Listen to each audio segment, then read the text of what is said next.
নমস্কাৰ বন্ধুসকল। যোৱাকালি দুটা কবিতা আছিলে, তাৰে মই এটাহে পাঠ কৰিছিলোঁ। আজি দ্বিতীয় কবিতাটো মই পাঠ কৰি দিম। কবিতাটোৰ এটি কাহিনী আছে। সেই কাহিনীটো হৈছে যেতিয়া জোনমণি ৰাভাৰ মৃত্যু হৈছিলে,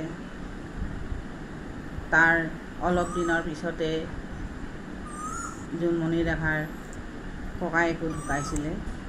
তাৰ পাছতে মাকৰ দুখবিলাক দেখি মোৰ কলমেৰে এটি কবিতা নিগৰি আহিছিলে, আৰু সেই কবিতাটোকে আজি আপোনালোকৰ আগত পাঠ কৰিম বুলি ভাবিছোঁ।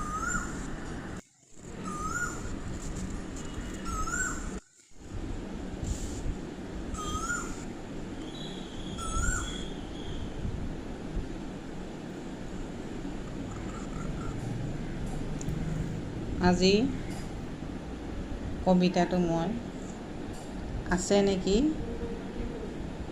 তৰা দুটি, এই কবিতাটি আজি পাঠ কৰি লৈছোঁ। শুনি থাককচোন আপোনালোকে। মোৰ কবিতাবিলাক বাৰু আপোনালোকৰ ভাল লাগে নে নালাগে? যদি ভাল লাগে তেতিয়াহ'লে আপোনালোকে মোৰ কমেণ্ট বক্সত সুন্দৰ সুন্দৰ মন্তব্যবিলাক আগবঢ়াই মোক উৎসাহিত কৰি মোৰ কলমেদি নতুন নতুন অনুভৱ নিগৰিবলৈ সুবিধা প্ৰদান কৰি দিয়ে যেন। আজি কবিতাৰ শিৰোনাম আছে নেকি তৰা দুটি।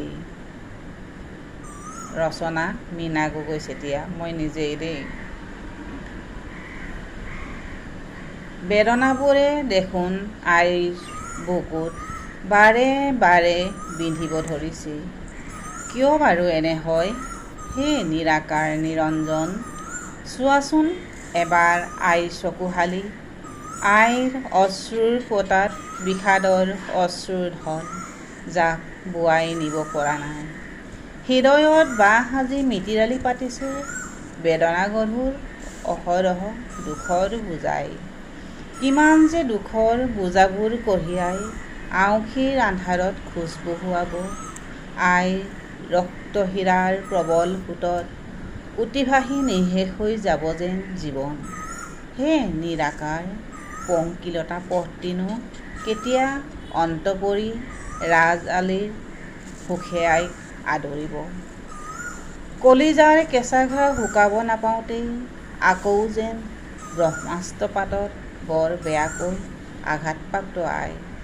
অশ্ৰুসিক্ত নয়ন জোৰাই তৰাবোৰ গণিছে ৰাতিৰ আকাশখনিলৈ চাই চাই। আছে নেকি তৰা দুটি, তাতেই তিৰ বিৰাই। ধন্যবাদ।